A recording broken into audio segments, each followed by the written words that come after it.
eleison, que eleison, que eleison. Que eleison, que eleison, que eleison. Que eleison, que eleison, que eleison. Que eleison, que eleison, que eleison. Holy, holy, holy Lord of Sabaoth, heaven and earth, filled with glory and honor.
One God, amen. Glory be to the Father, and to the Son, and to the Holy Spirit, now and forever, and to the age of all ages, amen.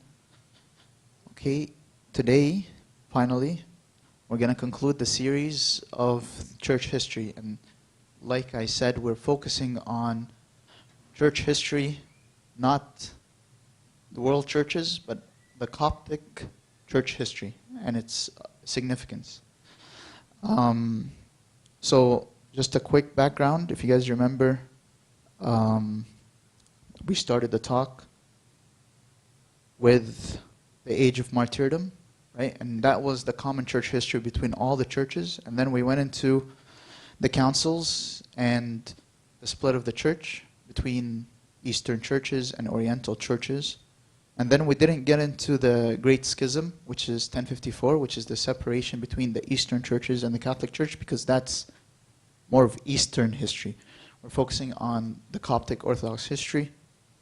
And then we went, we said that the Christianity was the main faith of the land of Egypt from the 3rd to the 7th century. So that's a significant amount of years where Egypt was purely Christian. And then last week we talked about Islam in Egypt and the decline of the Coptic Church because of its consistent and systematic persecution of its people. We're going to go through, to get to the revival period of the Coptic Church. We ended last week by saying that the Coptic Church was not in the best shape, obviously, because of the consistent persecution and the significant, I don't want to say isolation because it's not 100% accurate, but it was very hard being a Christian at that time. But thank God things changed. We'll start by one of our patriarchs. His name is Pope Peter VII. And during his papacy, it was a difficult time for the church because Roman Catholicism was on the rise and it created pressure on the Coptic Church to adapt. And something very historical, and a historical event happened, and it's well documented. And if you read the Synaxarium, the story is mentioned in the Synaxarium. The Russian Tsar sent an envoy of delegates to Egypt with an offer to put the Coptic Orthodox Church under the protection of the Tsar, directly citing their common Orthodox faith. Obviously, if you take the Coptic Church and you put it under the protection of the Russian Church, it becomes a what kind of church? A Chalcedonian church. Okay? And we discussed why that's not acceptable to us 2 weeks ago, if you still remember. And this situation actually put a lot of pressure on our Pope because it was a very lucrative offer. Like, we think about it now that we're an independent church. This was an offer almost you can't refuse. And the Pope was put in a very delicate situation. And by the way, historians of Egypt know this very well. They know that the Coptic Church is very significant, and there's always pressure on us to either accept help from outside, and that causes a lot of disasters. So, from our experience in history, it never worked out. If we would have said yes to the Tsar, we would not be around, because as you guys all know, there was something called the Russian Revolution. Thank you. There's no more Tsars in Russia. It's an emperor now. Anyways, the Pope asked the representative, does your emperor live forever? And the delegate answered and said that the emperor would eventually die, as everyone else. The Pope told him he preferred the protector of the church to be Christ, who never dies. However, he did ask one of the delegates to establish a training college for young Egyptians desiring to be ordained priests of their own church. And unfortunately, as Copts were always skeptical of foreigners, enrollment in the school was not very high. So not a lot of people liked to study, not for the lack of excitement about studying, but it's just the fact that the school was not initiated by a Coptic institution. So in 1848, it was closed, And for the few Copts that enrolled, the school actually produced at least one major shining star in the church. Can you guess who it was? It was Pope Carolus IV, who was known as the Reformer. He actually studied in that school, which was not overseen by the Coptic Church. But before we get to him, there were certain important events that happened during the papacy of Pope Peter. There was a situation of Saint Sidon Boucher. How many of you know his story? Okay, so this man, it was a sad situation. There was an incident with a Muslim mob. He was a government employee, right? And he was a successful one. And then he was accused of slandering Islam. The judge told him, you must accept Islam, otherwise there will be consequences. He obviously refused. So they ended up getting a very interesting witness against him to say that he actually accused or said like negative things about Islam. Guess what was that witness? It was a donkey. They got a donkey. I'm not even joking. You can read these stories in the Synaxarium, but that was the witness against this man. So obviously it was just a whole mockery out of things. They tied him to a buffalo and paraded him around town. They whipped him, and finally they poured tar on his head, which obviously caused him to pass away. Following this incident, the leading Christians of his hometown of Dimiota asked not the government for help, but because of the influence of the Coptic Church, they asked the European Council for help. You might think, wow, we can make it that far? Yes, because the Coptic Church is the biggest Christian denomination of the Middle East, which is something that we need to remember. The Egyptian Church is the most significant amount of Christians are Coptic Christians in the Middle East. There's someone that's called Mr. Mikhail Surur, and he was the official representative of Egypt, and they agreed to act as a mediator between the Egyptian government and Pope Peter VII of Alexandria. And as a result of foreign pressure, 2 government officials were charged in this case, and they were dismissed.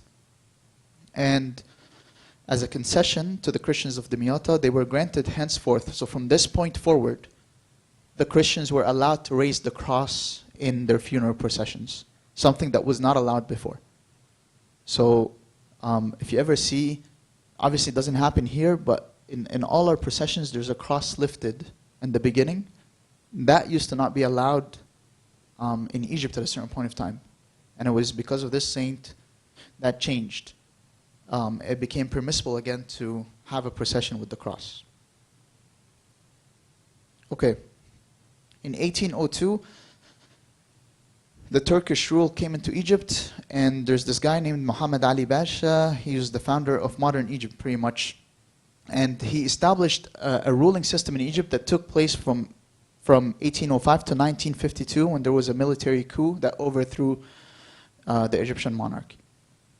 Muhammad Ali chose the best of people to be in the best positions, irrespective of their religion, which was revolutionary at that time. So whether you're a Christian or a Muslim, it doesn't matter.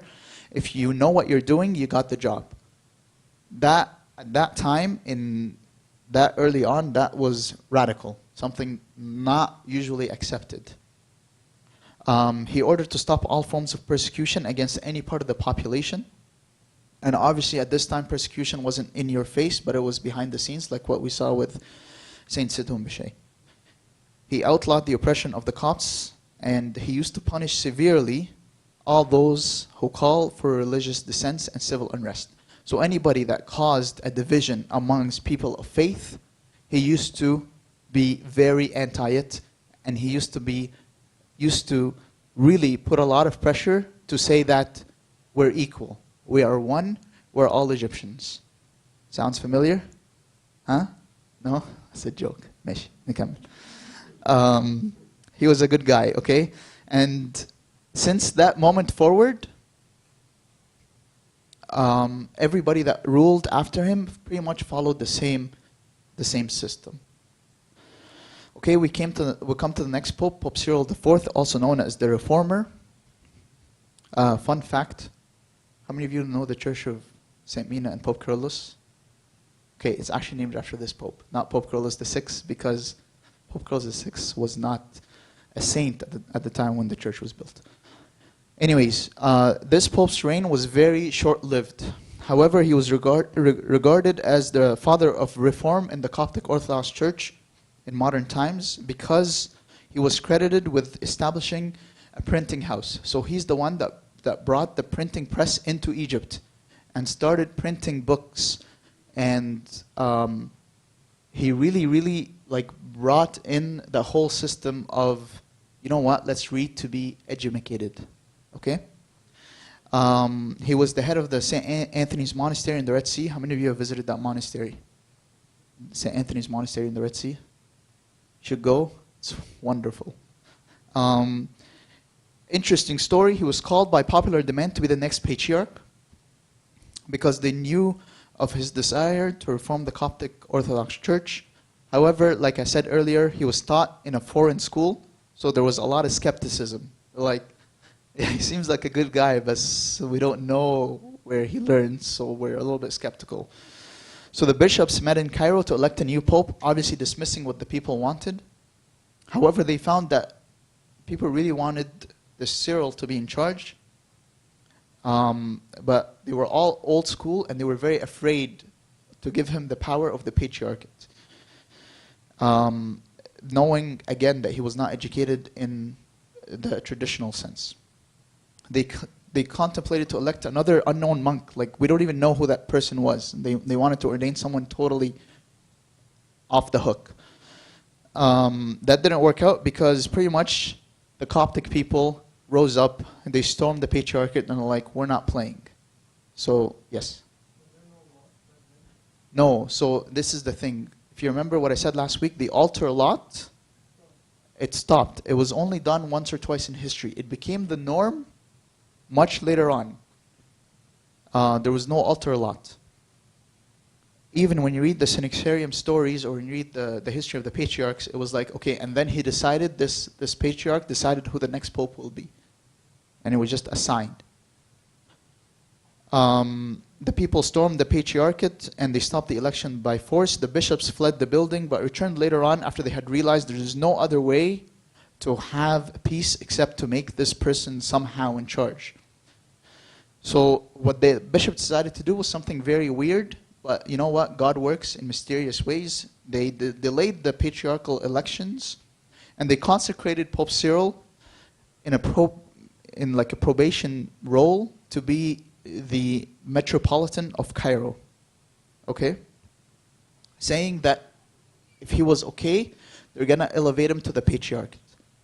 Who knows why this is not a good idea? You guys remember the councils? If you're a bishop or a metropolitan of a diocese, you cannot become pope.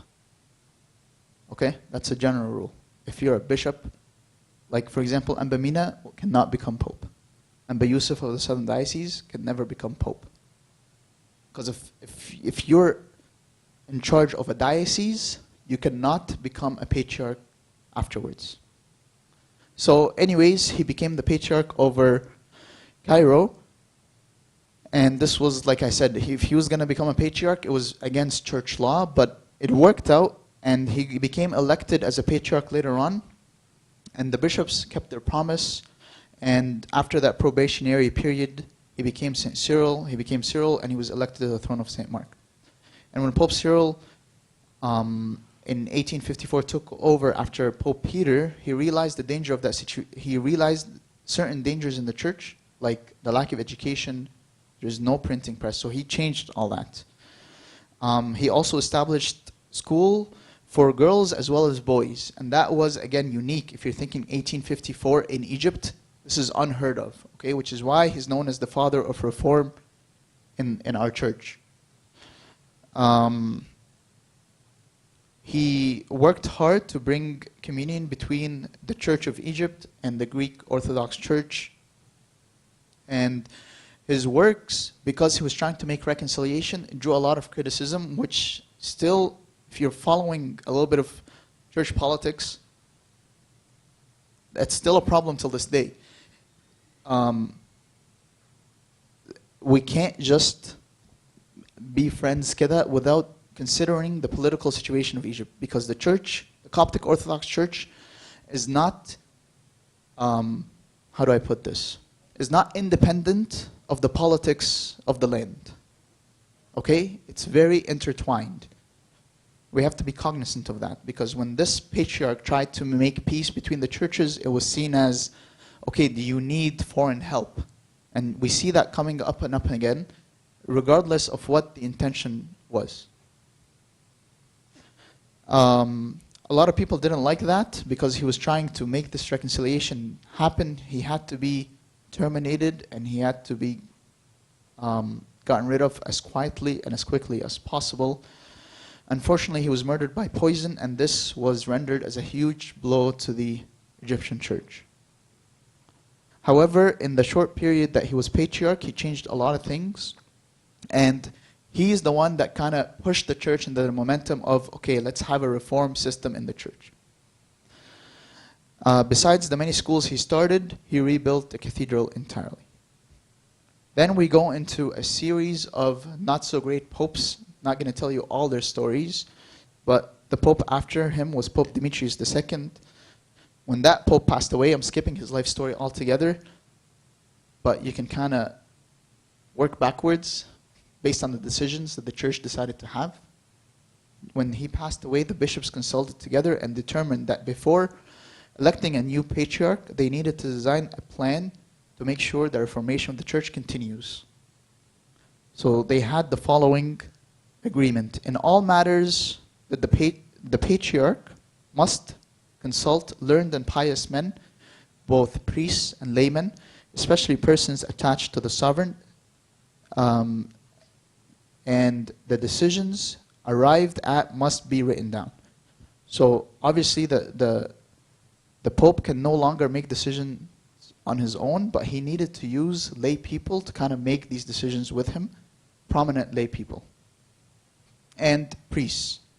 And they decided in every diocese there's going to be two houses, one clerical, the other laity. Okay? And this is under the supervision of the bishop of the diocese. So the bishop of the diocese, he's in charge, and he has the clergy and a bunch of lay people as well taking care of church matters. That continues till this day. What's that bunch of lay people called? Does anyone know? Very good. The church's board. Okay, this is where the whole church board thing came from. Okay, came after this patriarch. We need some sort of accountability from the clergy and the laymen, both working together under the bishop. Okay? And the rule was the lay members were to be elected by general election every 5 years, which is exactly what happens in church boards. Every 5 years, there is a new church board. And their job was to supervise the church's board's job, which is still is its job, to supervise the financial and civil affairs of the diocese. Because sometimes the clergy ordained are not necessarily subject matter experts in that topic, and that's fair. Does that make sense? Does that all make sense? Nod your heads. Yes. Not priests don't know everything. Nod your head. Very good. Okay. Very good. Okay. After Pope Dimitrius II came, Pope Cyril V came, and he was a good patriarch. He continued the work begun by his predecessor, Pope Cyril IV. And his time was that of regeneration of the church and educational reform. During his time, we find the very famous saint, Saint Amba Braham, the Bishop of Fayoum, and also the great Saint Habib Girgis, who started the Sunday school movement. How many of you serve in Sunday school? Very good. Who invented that? Habib Girgis. How old is the Sunday school movement? Over 150 years old. It's a very recent thing. Yes? No, actually the Western churches introduced it to us. So Habib Girgis sort of put it into a system that it can fit into the Coptic Orthodox Church. And he pretty much dictated, we're looking into that. I think Clara da besitni f'dars, but I'll get to it eventually to talk about Saint Habib Girgis. But it was because of him that the Sunday school movement started. And out of the Sunday school movement came popes and patriarchs. Okay? And we're going to get to them. Sorry? زي اللي هنا قصدك ايه مش فاهم. SPS بالظبط. Okay. Pope Cyril introduced reforms that were considered highly beneficial and important for the Christians in Egypt. So one of the things that he did, again, think of that time frame, 1874 to 1927, very, very long time ago. The marriage age for boys was 15 and for girls was 12, and he found that extremely unacceptable. While surprisingly, that was fine in Egypt. The Pope refused for that to happen, and there was a lot of objections, but he actually changed the marriage age for a guy to get married. He had to be at least 20, and the girl not less than 16. Obviously, 20, but I'm just saying that back then, that was totally fine to get married at such a young age, and you were kind of like, whatever. In 1895, and this just shows how advanced, like he was ahead of his time, he issued a letter to all the clergy reminding them that according to church rites and church canons, young people intending to marry should not only see each other, but they should meet each other in order to know one another as well. And that is radical. Like, he's pretty much telling them, go ahead, go on a date, right? Don't just marry people based on what your parents choose for you. That's crazy, okay? And he pretty much held the clergy accountable for that. He's like, you are not allowed to marry people that don't know each other. That is not allowed. You have to have the consent of the bride and the consent of the groom before they get married. Think of that time, at that time frame in Islamic Egypt. This is insane. Which is why this period is called the revival of the Coptic Orthodox Church. At that time, there was also radical Islam was starting to take place, and in 1928, right, 1 year after his papacy, the Muslim Brotherhood was born, and it was born in Egypt. So the Muslim Brotherhood's founding member is an Egyptian individual. It was founded in Ismailia, and the intention of it was to counterbalance the increasing Western influence in Egypt and the Arab world. Now the Muslim Brotherhood is found in over 70 countries in all 5 continents, but its dogma is pretty much the same. You have to follow whatever the Murshid is saying, and that's what we found. If you're following Egyptian politics, they were saying that Morsi was not really in charge. It was the Murshid, like whoever is behind the scenes directing him to do whatever it is that's being dictated to him to do. So that's the impact of the Muslim Brotherhood Foundation and the understanding of it. And from there, we have spin-off groups and other Islamic groups that were founded based on the idea that you can have a system and then everybody follows that system of an Islamic group. We have many Islamic groups now, nashkur Rabbina, and the rest is history. Okay, so that was Pope Cyril V. We go after a few other popes. Some of them were Pope Ioannis. Okay, he is okay. Pope Macarius, only 1 year. All these, unfortunately, were bishops or metropolitans of dioceses before. And that really, now if you're thinking about Pope Cyril IV, he's the one that really is starting to print, is starting to get out books. We're starting to know what the church rights are, what the church is. Like, oh wait, in the Council of Nicaea, it said bishop of a diocese cannot be patriarch. So what's happening? So there's a lot of not pleasant stuff happening. And then this pope, I always quiz people, the one after. I'm like, who's the pope right before Pope Carolus? Pope Yusef. Very few people know this, and for a reason, right? Because Pope Yusef was not the best. Yani, may God forgive me, but yani, there was things that happened in the church that was not acceptable under his papacy, and that was because he delegated everything to one individual. That one individual wasn't very wise. So things went haywire. There's a lot of political stuff that happened. The Sunday school movement was not happy. And they started getting involved in church clerical things. So things really, really escalated until in 1959. So 1956, can you imagine? From 1956 to 1959, there was no Pope of Alexandria. Can you imagine? That's how many years? 3 years, right? It's a long time without a Pope. But one of the miracles of the 20th century is the next Pope, which we all know and love, which is Pope Carolus Iv. He was Pope from 1959 to 1971. Anything I say about this man is going to do him grave injustice. So I'd just rather you go and read Silent Patriarch. Yani, the book is amazing. It's not boring. We can have Fadi give you a summary on it one time. But it's really, really a good book to explain his life story and what exactly happened. And in that book, you'll hear names of, you know, Pope Euseb and Pope Macarius, and especially Pope Ioannis. You'll hear about them in the book. It's free on Upper Room Media. Oh, okay, very good. How's it free? You can just hear it. Oh, it's an ebook on. Okay, that's awesome. Okay.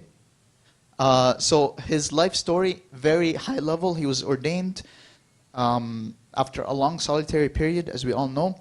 He was previously a monk, which broke the tradition, which was not following church canons. It broke the tradition of ordaining a monk to the patriarchate right away. Right now, even those that are ordained to the patriarchate, they're general bishops. General bishop is an invented role that Pope Carolus started for a reason that you can read about in his book. But that breaking of the system of having a monk to be sitting on the throne of St. Mark was insane. Because if you count the years, so many years we've just been doing things wrong, right? With these popes. So when Pope Carolus came on board, obviously hindsight is 2020. We all love Pope Carolus. We all have pictures of him in our homes. But at the time, people were extremely skeptical of the man. He did not make sense. How can you bring someone out of nowhere and make him a patriarch? And this is a proof that, you know what, trusting in God and prayer does work. We see it in Pope Carolus, right? Because he really changed the church. He did a lot of things that we saw as like it doesn't make sense that he would be able to do. He was the pinnacle of humility and prayer. On the day of his enthronement, he became a pastor. He stayed behind at the end of the liturgy to greet all the people. The Pope abolished any barrier between him and his sons. At that time, the bishops, they refused to teach. It's beneath them. It was an understanding that it was not the role of the bishop to teach. Pope Carolus changed all that. There is a significant amount of documented miracles performed by him, which are amazing. His patron saint was Saint Mina, and the miracles that he did was God's tool of confirming and strengthening the faith in the church. It is said that he prayed more than 12,000 liturgies during his lifetime. Yes?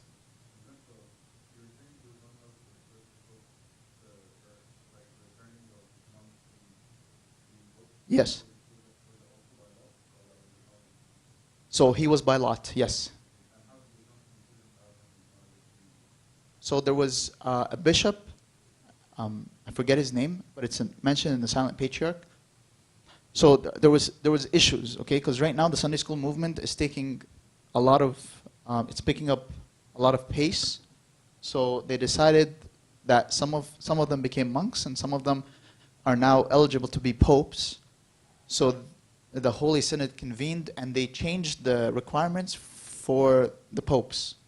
If you're going to become a pope, you need to be above a certain age. The reason for that is to exclude anybody from the Sunday school movement. Okay? But Pope Carolus still fit that criteria. But they never thought that he was going to become patriarch. They thought that that was never going to happen. But there was a certain very righteous bishop that insisted that his name be put, and he was chosen. Does that answer your question? Okay. So he prayed a lot of liturgies. He prayed pretty much a liturgy every day when he was able to. No, he pretty much prayed a liturgy every day. He would start his day at 4 a.m. with the psalmody and finish the liturgy early so that people come to liturgy and then they would go to schools and go to work.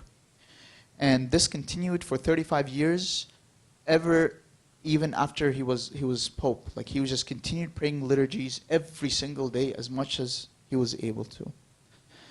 And this liturgical service was the source of his strength and greatness. The reason why this man is so great is because he honestly relied heavily on prayer. What are some of his achievements that this nobody achieved? Because he was literally a nobody in the middle of the desert, living in a cave, just praying. He achieved a lot of things. So number one, he renovated the ancient cathedral of St. Mark. And he established, so now the big cathedral, you go to Egypt, if you ever go to, how many of you have been to the cathedral in Egypt? Okay, that is the work of Pope Carolus. He did that. He established pretty much the monastery of St. Mina, which did not exist before. If you ever go to it, like I call it the city of St. Mina, not the monastery of St. Mina. It doesn't look like a monastery to me. It's very grand, a lot of things happening. He did that. Also, he established, ahead of his time, he established the Coptic Orthodox Church in Asia, America, Canada, and Australia. And he sent priests to undertake religious service in Europe and Africa. So he founded the church, and the reason why there is a Coptic church in Canada is because of Pope Carolus. He sent Abuna Morus Morus, the first priest. There was two options for him, because he's the first priest to ever go abroad out of Egypt. He had two options. He can either go to New York, or New Jersey, or Toronto, like these were, or California. Like these are, like where do you want to start the service? Didn't work out for him in the States, so he started the service actually in Toronto. So the church in Toronto is the first priest that came from Egypt to North America. He came to Toronto. During his era, something very interesting happened, and it lasted for months, if not years. Saint Mary transfigured at Saint Zaytun, and everybody saw her. Yes. A few years ago, like more than last year, I think. I think 3 or 4 years ago. But yes, that person was sent originally by Pope Carolus here. During his time, Saint Mary appeared, and she appeared in Zaytun for an extended period of time. And it's very interesting because Pope Carolus refused to go and see her, which was very wise, because he didn't want anybody to say, oh, the Pope is going there, to give credibility to whatever the Mass is saying, like the Mass as in the people are saying.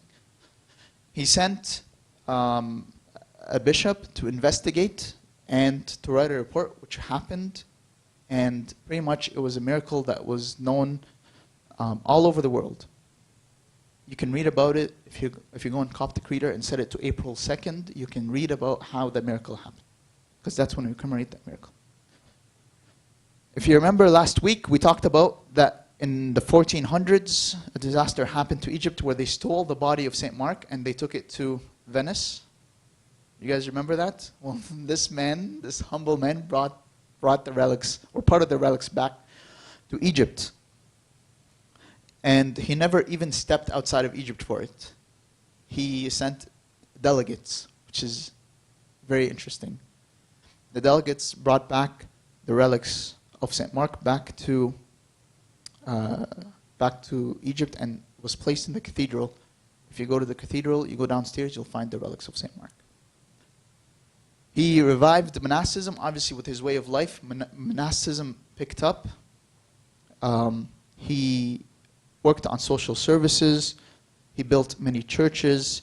And after a very long time, he prayed to consecrate the Meirun, which now it's like, because of the amount of Copts in the world, it's almost done like 2 or 3 or 4 or 5 times during a Pope's life. It's a big event.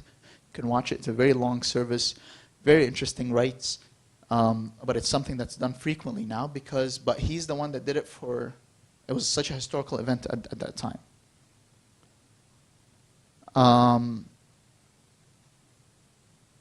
Originally, he was buried under the altar in the great cathedral, and there's a tradition, I don't know if you guys know this, but it's a very interesting tradition. Do you guys know what happens when a pope or a bishop dies? Okay, there's a will. That will is not allowed to be opened except by, if it's a pope, by the next pope. Okay? And if it's a bishop, it's not allowed to be opened except by the pope. So Pope Carolus had a will that no one knew about. Usually some of these wills are communicated beforehand, like Pope Shenouda communicated beforehand that he wanted to be buried in St. Troy's Monastery. So when they opened the will, when Pope Shenouda opened the will of Pope Carolus after he was buried in St. Mark's Cathedral, he found in his will that he wanted to be buried actually in St. Mina's Monastery. And Pope Shenouda went through every effort to actually make that happen, and he did move the body from St. Mark's Cathedral to St. Mina's Monastery. So if you go to St. Mina's Monastery today, you'll find the body of Pope Carolus.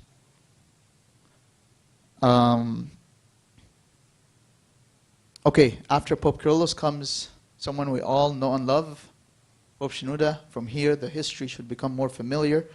He was appointed as a bishop by Pope Carolus, and Pope Carolus' appointment, like he was very loving to his children. Okay, he had 3 major players that he had. They were all his disciples. These 3 people, I'm not going to dwell on them, but you can look them up. You can look church history. These 3 people were all his disciples. Number 1, Pope Shenouda.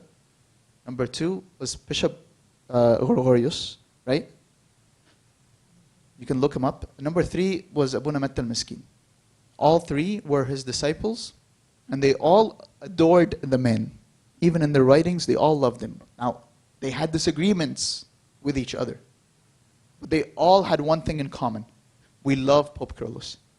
Now, they're all theologians. Like, Pope Shenouda is a huge theologian. We're going to get to it. Abuna Matta al-Miskin, same thing. His books are printed by St. Vladimir's and translated by them. They're a big, like these people are a big deal. Amba Gregorius has a whole collection explaining everything there is to know about in the Coptic Church. They all loved Pope Carolus. But after he passed away, by altar lot, Pope Shenouda came afterwards. Now, he was a bishop before, but he was the bishop of education. Pope Carolus had the role of general bishops. He started that role. And the reason for that is because at his time, again, we remember from before him, the church was not in the best place. So he's like, I'm not going to wait until these bishops pass away. So what he did was, I'm going to ordain general bishops to get to work. Okay? That way they can reform the church with me. And that's what he did. So he ordained Amba Gregorius, he ordained Pope Shenouda, which they really did a lot of work. And Pope Shenouda visited the Patriarch of Constantinople and the Pope of Rome, becoming the first Alexandrian Pope to do so since the Christological schism of the Council of Chalcedon. Remember what year Council of Chalcedon happened? 450. There was no meeting between patriarchs of Constantinople to the Patriarch of Alexandria until Pope Shenouda came on the scene, which is a huge step. And like I said 2 weeks ago, they penned together a Christological statement that was agreed upon with the Roman Catholic Church, the Oriental Church, which is our church, and the Eastern Church. So all 3 churches are like, okay, what is your definition of Christ? They all wrote it down, they all agreed on it, and they're like, okay, we're all saying the same thing, just using different terms. 1 nature, 2 natures, and so on. So that was agreed upon, but there's still not full communion because of what we discussed 2 weeks ago. And it was the first serious step. Obviously, there was other steps that emperors tried to take place, but it was the first serious step taken by a patriarch to reconcile the churches. And that happened in 1973, which is not that long ago. People that say that the churches can never be reunited, this man proved them wrong. He literally got the ball rolling from 451 to 1973. He's like, what's a few hundred years, really? What's 1,000 years? He got it working again. Don't give up. That's what we learned. In 1974, he became the first Archbishop of Alexandria and the first Pope of Alexandria to visit North America, and he visited the U.S. and Canada. So he was the first Pope to do that. So Pope Cyril, Pope Carolus, revived the national Coptic church in Egypt. And he put the fruits of the churches abroad. But then Pope Shenouda really made the Coptic Church an international church. So he literally picked up the baton and he just kept running with it. So in 1971, before Pope Shenouda, there were how many Coptic churches in all of North America? How many churches in all of North America? Like Pope Carolus did amazing, obviously, to start it, but there was only 4 churches. 4 churches. Today, because of Pope Shenouda, there's over 200 Coptic Orthodox churches in North America. We have about 75 of them in the area. I'm just joking. Okay. During Pope Shenouda, we find that the radical Islam is starting to pick up pace again. And there were persecutions that we're all too familiar with them. You can Google them, from Al-Qush to Zawi al-Hamra. All these things, they started picking up again. Systematic persecution of the Coptic Church. And Pope Shenouda obviously did not like that.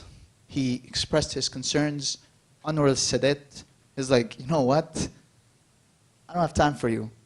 I'm going to put you in jail, but I'm going to put it politically correct, so I'm going to send you to the monastery. You're not leaving. And if you ever watched the documentary of Pope Shenouda, actually his cell in the Syrian monastery, because he's originally from Syrian, was targeted.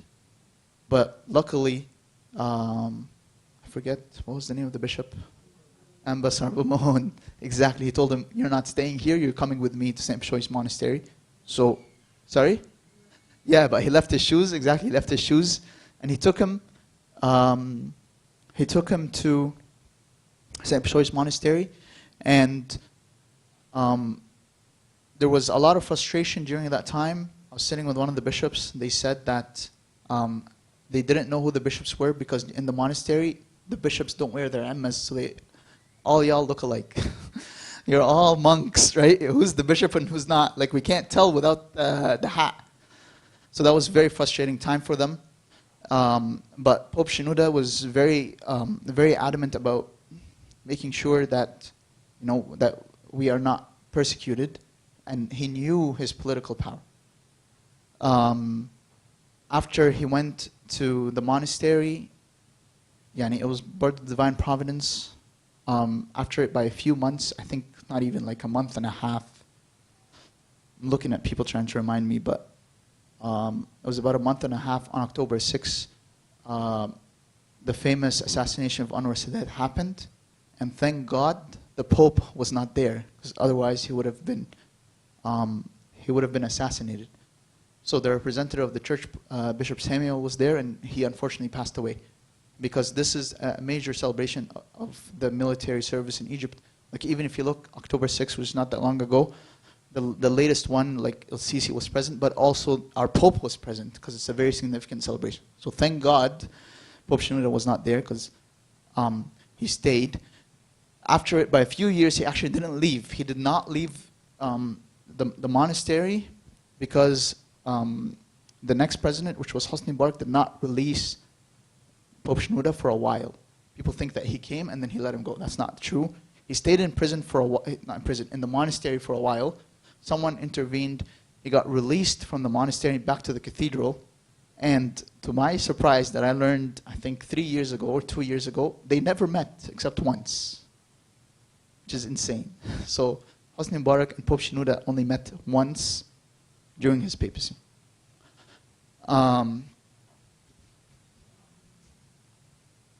After Pope Shenouda, who's the Pope after him? Pope Tawadros, obviously we all know him. And that's why, when people say, oh, Pope Tawadros, he shouldn't be getting involved in politics and stuff. You don't know church history. It's not even up to him. Okay? There is certain political things, like for the Pope to meet the president that often, it's unheard of. Okay? And the revival continues under Pope Tawadros. Obviously, Pope Tawadros is known for his very systematic following the methods to the T. He's amazing. May God protect him. And the church is continuing its struggle, but it's also continuing its revival.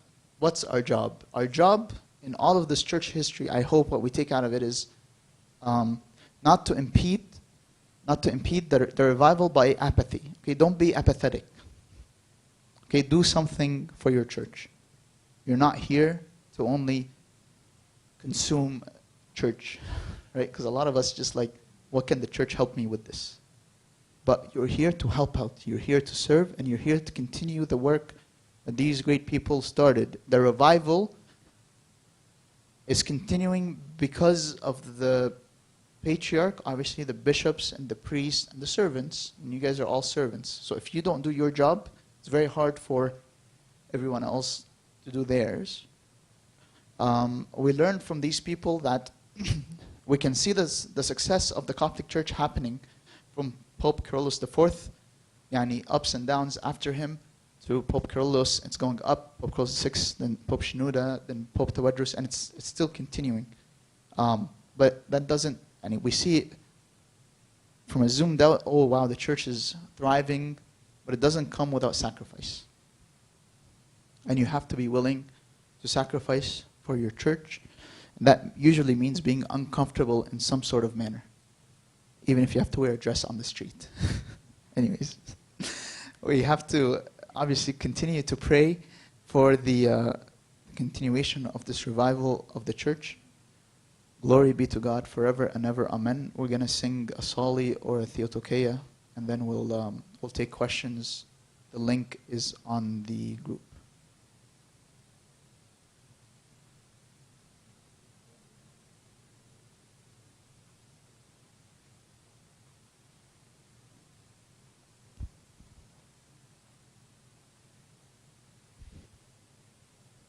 The crown of our pride.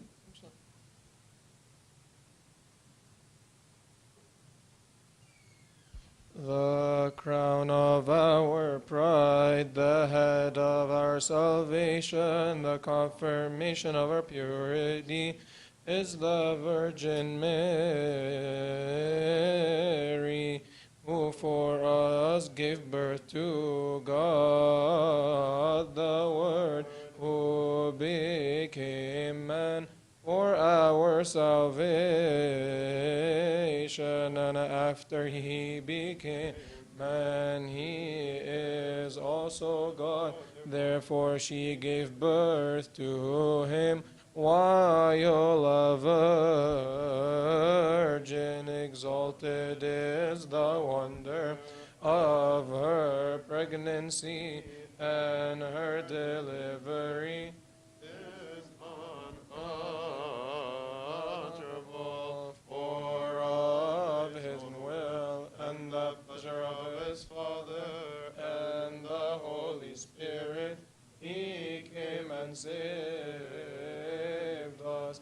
Great is the glory of your virginity, O Virgin Mary, the perfect one. You have found grace, and the Lord is with you.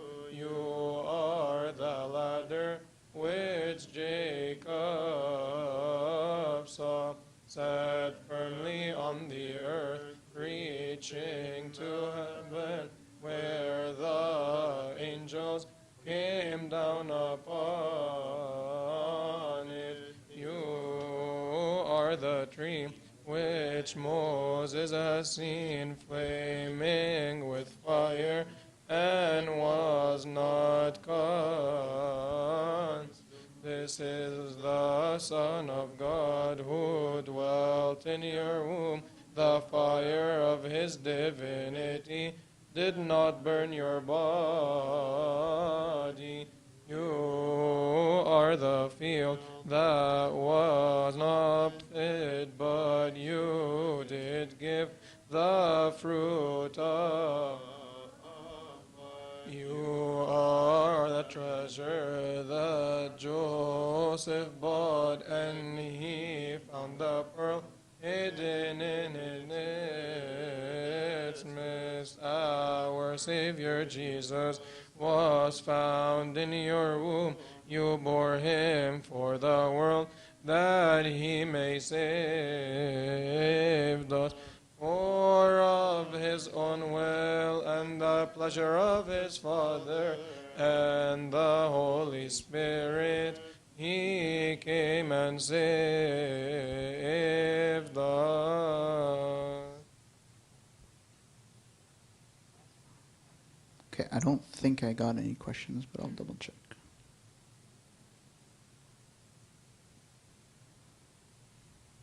Okay, no questions. Any questions from anybody? Yes.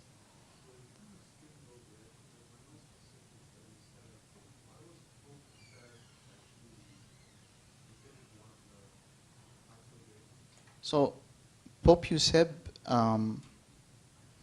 like I said, he had a good heart. I'm sure he was great, but he delegated all financial matters to one of his deacons, and without review. And so that deacon made decisions that wasn't very wise. Sorry? You can read them in the book. It's called, I don't want to say them out loud, but you can find out about them. But it wasn't something pleasant. So the Sunday school movement did not really like it. So they intervened. And after that intervention, the Holy Synod sat together and they're like, okay, you can't make any more decisions without the Synod's approval, which is limited his power significantly. But then after him, by 3 years, Pope Carolus came and things totally changed, which I honestly credit the Coptic Orthodox Church's revival to Pope Carolus. And I'm encouraging everybody to either hear or read the book, The Silent Patriarch. It will change your life. Yes?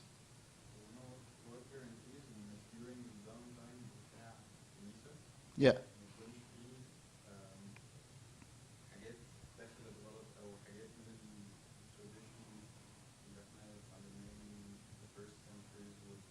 Yeah.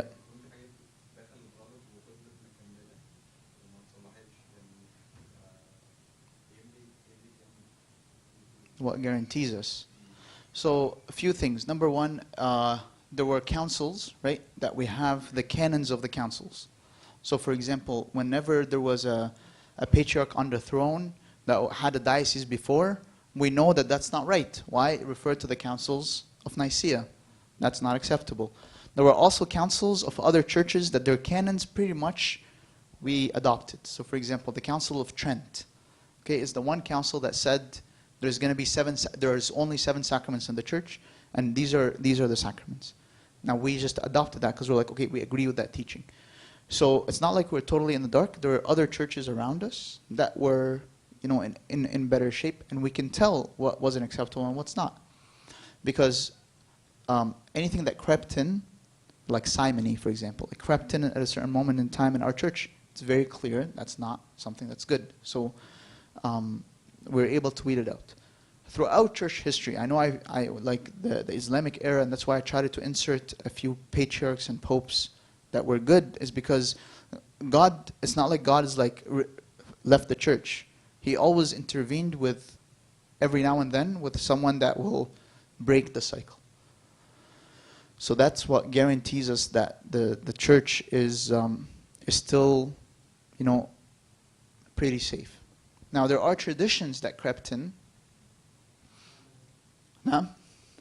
There are traditions that crept in that obviously they're stuck, but it doesn't mean that it just becomes a cultural thing, not something that's necessarily wrong. Does that make sense? Like, for example, the way we dress. That's traditional, right? It's not necessarily like, but we're keeping it.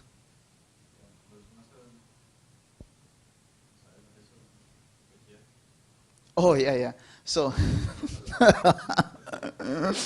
أنت بس قلت yeah, I got you. So okay, so yes. So the problem of the printing presses, anything that's printed and compiled, it becomes stuck for life, including Kyak praises that do have dogmatic issues. The praise just rhymes in Arabic, and it wasn't really theologians that wrote them. My understanding is that this stuff is being reviewed, including some of the very controversial things like the expositions of Holy Week. They're a disaster and a half. Like I always tell, if you want to bring someone to the church, don't make them sit around during the expositions of Holy Week. If you pay very close attention to them, they're very like anti-Semitic, for example. So this stuff is going to take some time to take out. But as an organization, we're still pretty solid compared to other churches. We didn't have something like Vatican II, for example, where people literally left the Catholic Church. They're like, we're not playing anymore. Does that answer your question? Yes, someone question you first. Yes.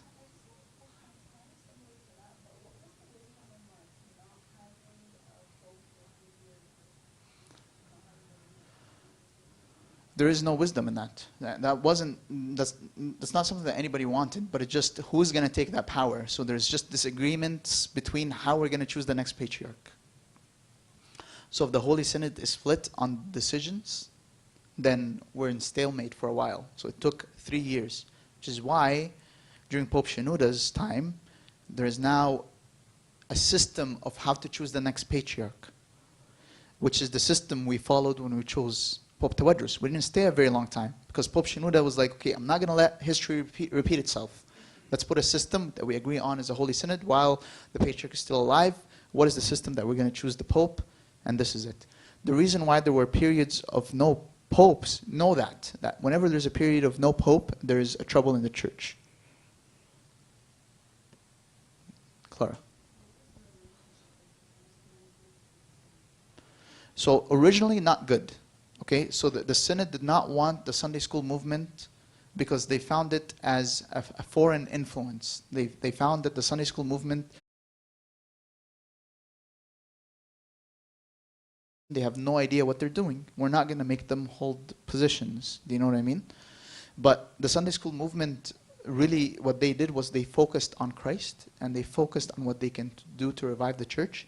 And then, that's what I mean, like they did their part and then God used that Sunday school movement to literally lead the church. So Pope Shenouda is part of the Sunday school movement. If Abuna Metta Miskin, for example, he was part of the movement. Amba Gregorius, part of the movement. Amba Samuel, part of the movement. And Pope Carolus encouraged the movement. So he, for example, allowed Pope Shenouda to give lectures regularly to educate the people. So originally it wasn't good, but then afterwards, obviously, when monasticism picked up again, and education picked up again, and the Sunday school movement picked up again, the Holy Synod is now practically all from the Sunday school movement, which is good. It's good for the church. Yeah, so Habib Girgis, yes. Yes, Merit. Oh, okay. When you say the Sunday school movement, what does that mean? Were they an organized group with their own governing body? Unrelated question. What is the name of the Abuna garb, and do you have to wear it at all times? Okay. And when you say the Sunday school movement, what does that mean? Were they an organized group with their own governing body? So they were an organized group. I don't know if they had a governing body. I don't think they did. It was just a group of, like, you know, when you have a group of influential servants, yani, they're the servants that are carrying the church. Sometimes you don't even need clergy to do anything, right? So there's certain people that can literally carry the church on their own, right? So it was something like that, but it was much, much bigger. And it was started by Habib Girgis as kind of the person that's overseeing that movement. Now, Habib Girgis, he was a full deacon, but he was fully consecrated for the church. He wasn't married. He didn't become a monk. He was fully consecrated for serving the church. No. It's not. It's a movement. It's not an institution. It's like, okay, now اجتماع مدارس الأحد that's gonna. No, it wasn't like that. It was a thought. It was a sort of like a system that they follow. Yes, it started out in a specific area. I think maybe Shobra, yes, and then it just moved from there and it grew and it was much more influential. Okay, unrelated question. What is the name of the Abuna garb? And do you have to wear the Abuna garb? This? It's not the galabeya, it's the cassock, okay? Now these guys, they make fun of me. They're like, it's the cassette. La, cassock, okay? This is a cassock. We're actually not the only church that wears this. The Greek church, they wear it as well. And Roman Catholics, they wear it as well. And you have to wear it at all times. I personally prefer that I do. For the simple reason that it's easily identifiable. I know I make fun of it a lot, but I actually really, really appreciate it. I'll tell you why. When you call 911 and you need cops to show up right now, okay? And somebody shows up to your door that's not wearing their uniform, are you ever going to trust them? Are you going to know they're cops? If they tell you, oh, I'm a police officer. Like, who are you? But once you see the uniform, right away you're like, okay, this person has authority, this person is responsible, and so on. The city trusts them, so therefore you automatically trust them. Same with paramedics, right? Are you ever going to allow a paramedic enter into your home? God forbid, but if you ever called paramedics over, they literally run in and you تفتح الباب عادي جدا اتفضل صح? Go ahead, do whatever it is you need to do medically. You trust them, right? Because they have a uniform. And the same thing with the priests. We do have a uniform. We stick to it. We're identifiable by our cross. So it's obviously it's a privilege. Now obviously some people hate it when they see it, but some people like it. It doesn't matter. This is my role. I'm sticking to it. Okay?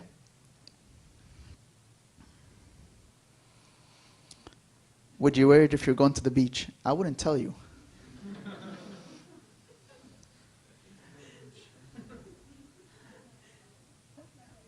Nah? Any other questions, guys?